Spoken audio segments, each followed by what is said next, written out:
pouvoir suprême. Est-ce que vous dites Amen? Est-ce que vous dites Amen? Toute autorité vient de Dieu. Dieu a établi les messagers comme des autorités, comme des chefs. Et ils sont entre ces mains droites. La main droite qui représente la puissance. Dieu ne les avait pas connus avec la main gauche. Mais c'est qu'avec la main droite, la toute puissante main de Dieu. Et que cette main-là, ils ont reçu le pouvoir. Maintenant, il dit que le récit. Est-ce que vous dites Amen? Est-ce que vous dites Amen? Maintenant, ajoute que ce sont des lumières venues de Dieu. Amen. Les messages. Amen. Ce n'était pas destiné à toute personne. Simplement, uniquement destiné aux sacrificateurs. Aux sacrificateurs. Et il y avait 12 pains. Dans le chiffre 12, c'est le chiffre de la tour. Est-ce que vous dites Amen? Le chiffre 12, ça représente les 12 enseignements des apôtres. Le fondement apostolique. Alléluia. Ça, c'était uniquement pour les sacrifices. Ils devaient manger cela. Cette manne. Et c'était à eux de manger cela. C'était pas pour tout le monde. Frère Branham il dit ceci.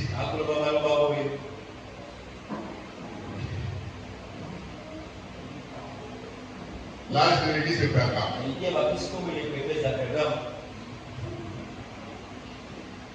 Au paragraphe 70. Il dit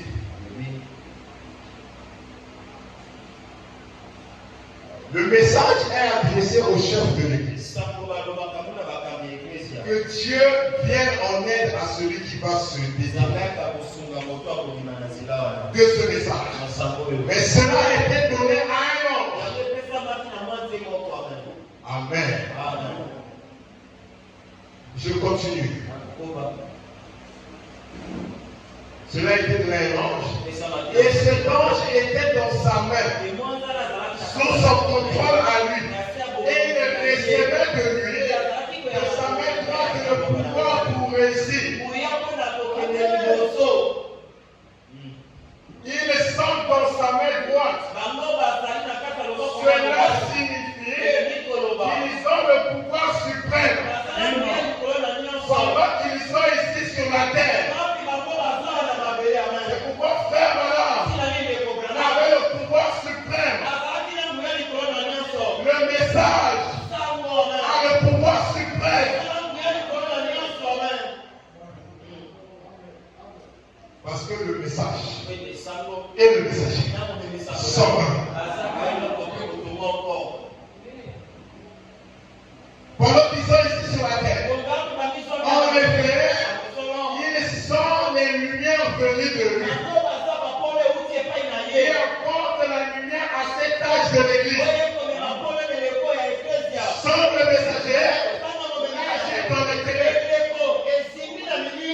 Sans frère Branham, l'âge de l'église de la Odyssée devait être dans la confusion.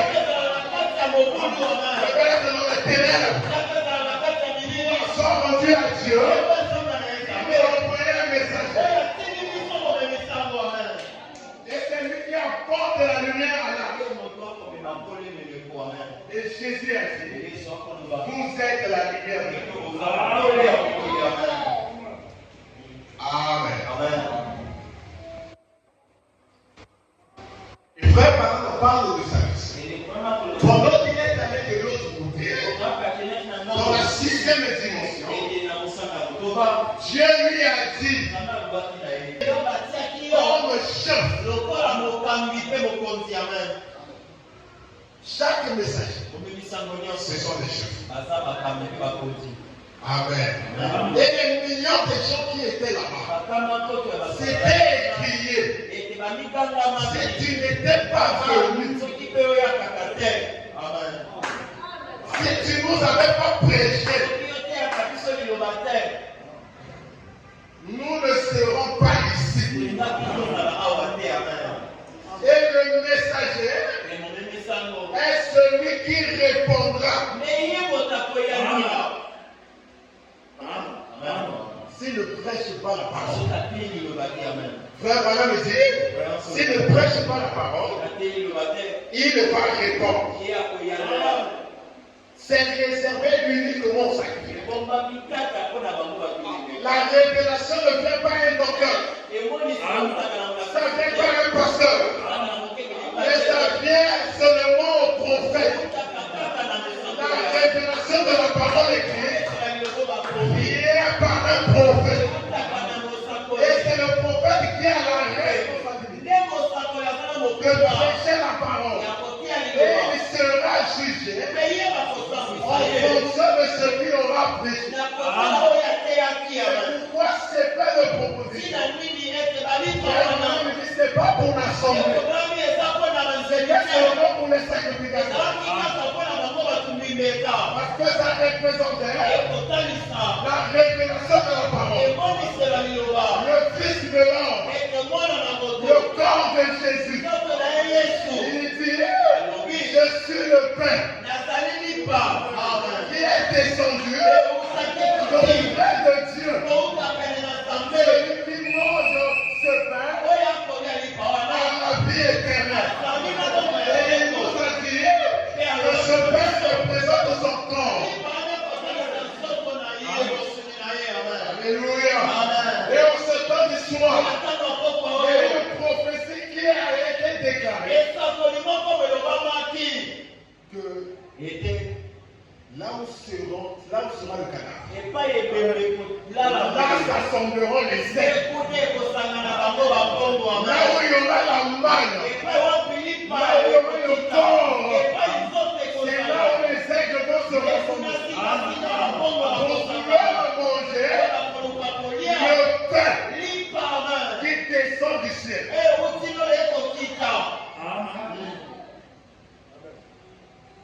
Mais il faut une révélation. Alléluia. Où trouver ce corps?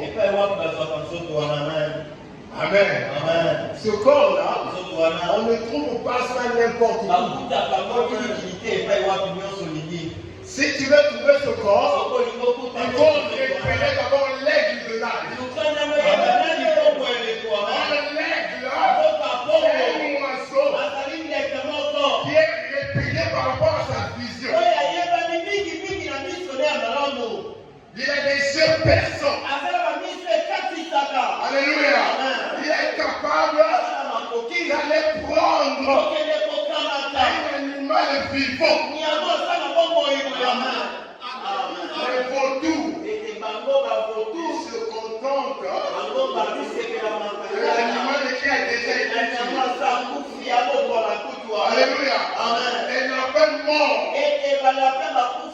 des chats morts, lui va prendre sa main.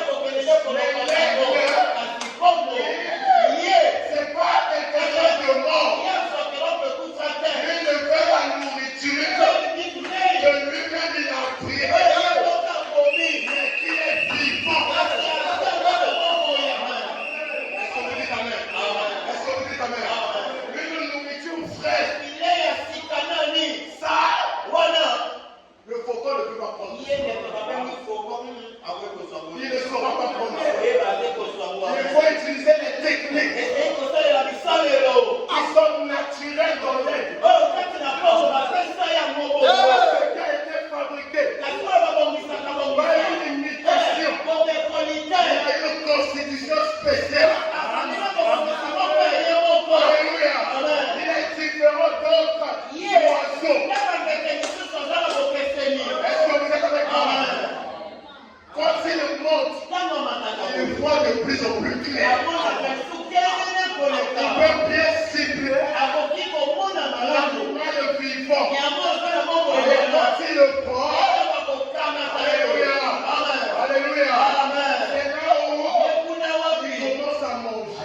Est-ce que vous êtes avec moi? Il faut repérer l'aigle du mal. Tous nous rassemblons. Alléluia. Parce qu'il y a eu un aigle. Il y avait une vision. Et qui a capté la nourriture.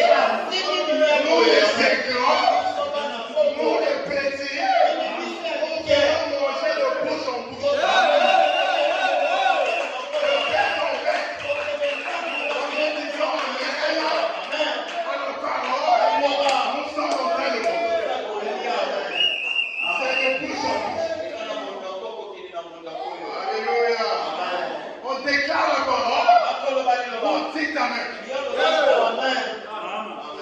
Alléluia. De bouche en bouche. De bec en bec. Est-ce que vous dites amen? C'est la manne qui est descendue du ciel. Amen. D'auprès de Dieu. Et cette nourriture, frère Branham me dit, il montre que c'est la révélation qui est déversée sur l'ange de l'église. C'est ce qui représentait les pains de proposition. C'est pourquoi l'assemblée n'avait rien à voir avec l'islam. C'était uniquement au sacrificateur. Toi et moi, on n'a rien à voir avec ça. C'est au messager de répondre de ce qu'il a prêché. Nous disons seulement amen. Nous disons seulement amen. Frère Branham, on lui a posé la question. Il a posé la question à Dieu. Est-ce que ceux de Paul vont entrer? On lui a dit oui, ils vont entrer. Amen. Il dit si ceux de Paul entrent, les miens aussi entreront. Parce que c'est prêché comme Paul. Alléluia. Paul, c'était un des 12 apôtres du Seigneur Jésus. Alléluia. Les 12 pères, c'est le fondement apostolique. La nourriture qui a été révélée a pour fondement la Bible. Tout ce qui est contraire à la Bible vient du diable. Ça ne vient pas d'en haut. Ça vient du bas. Que l'on fait. Parce qu'il y a deux types de gens sur la terre. Il y a des gens qui sont nés d'en bas. Et il y a des gens qui sont nés d'en haut. Mais ces gens ne sont pas en bas.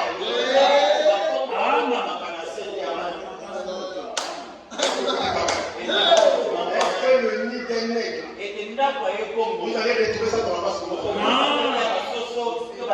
Le nid des nègres, c'est au creux du rocher. C'est là-bas. Les aigles naissent. Si tu n'es pas né de nouveau, tu es encore dans la base. Tu es en train de manger les vers de terre. Alléluia. Il y a eu une bonne nouvelle pour toi ce matin. Même si le diable t'avait mis dans la parcours, dans la bassesse du péché, dans la bassesse de la souillure, dans la foi de l'aigle, on est en train de crier.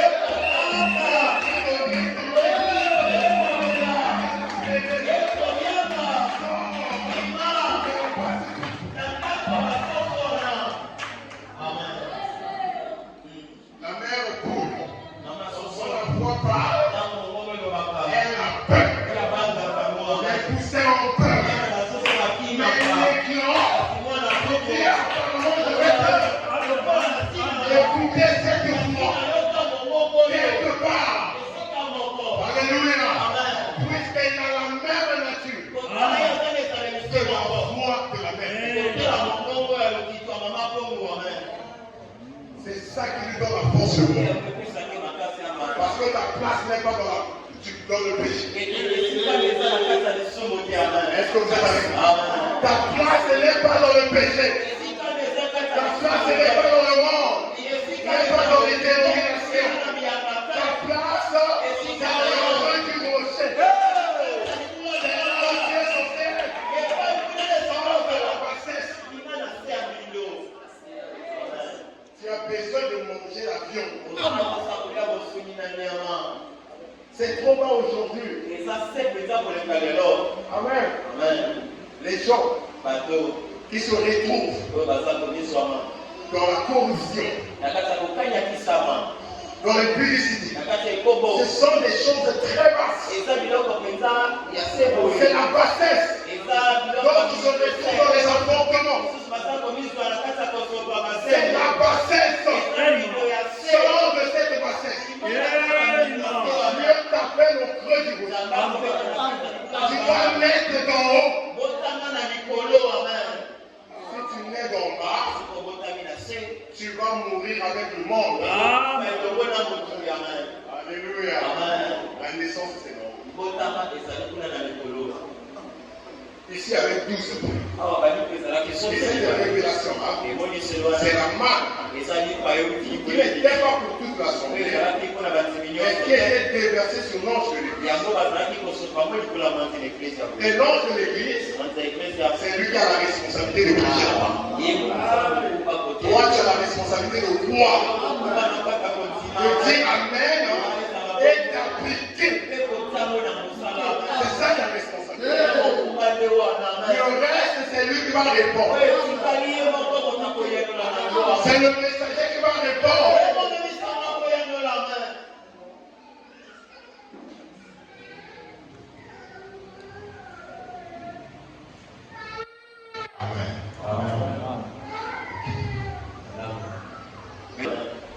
Vrai Branham dit que Christ ne devait pas naître partout. Il pose la question de pourquoi la petite de Bethléem. Au paragraphe 87, la version Shekinah. À quel endroit aurait-il pu naître? Pourtant, c'était caché à tous, excepté ce prophète. Est-ce que vous êtes avec moi? C'était caché à tous, mais excepté ce prophète. Il n'y avait que le prophète qui connaissait l'endroit que Jésus devait naître. Israël ne connaissait pas. Les Juifs ne connaissaient pas. Il n'y avait que le prophète qui connaissait le lieu qu'il devait naître. Qu'est-ce qu'il a dit? C'est de Bethléem qu'ils sont. Il dit Bethléem est fatal. La petite d'entre les villes de Juda. De toi sortira celui qui gouvernera, celui dont les origines remontent aux temps anciens, au jour de l'éternité. Seulement le prophète, pas d'autre, pas les sacrificateurs. Alléluia. C'était lui qui avait révélé de la part de Dieu. Dans laquelle il devait naître. Amen. Est-ce que vous dites Amen? Que Dieu bénisse le gouvernement. Que Dieu bénisse le gouvernement. C'est lui seul qui avait la révélation du lieu dans lequel il devait naître. Tout le monde ne le savait pas. Toi, comme moi, si on était là, on pouvait dire c'est Jérusalem. Et on devait justifier la réponse. Mais pourquoi Jérusalem? Oh, mais Jérusalem, ça signifie ville de paix. Donc le Messie ne peut que naître là où il y a la paix.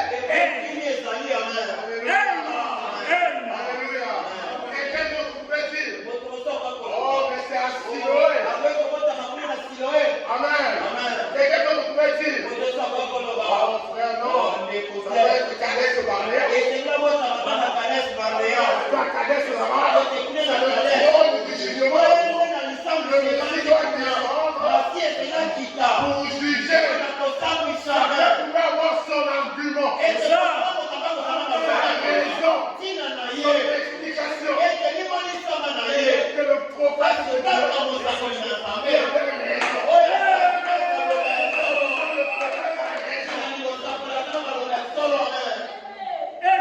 Toi, tu as tort. Moi, j'ai tort. Mais le prophète a raison. Le prophète de Dieu a toujours raison. Même si tu ne comprends pas, parle.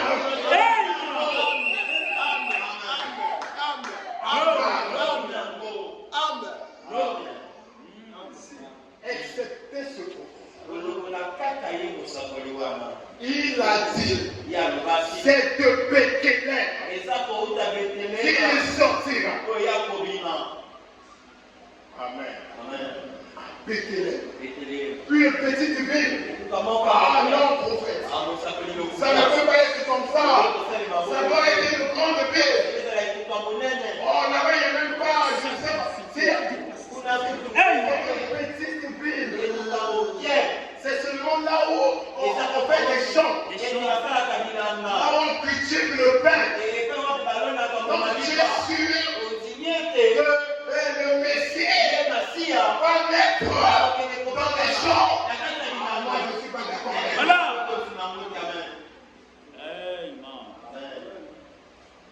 Il a dit, c'est le Bethléem qu'il sortira.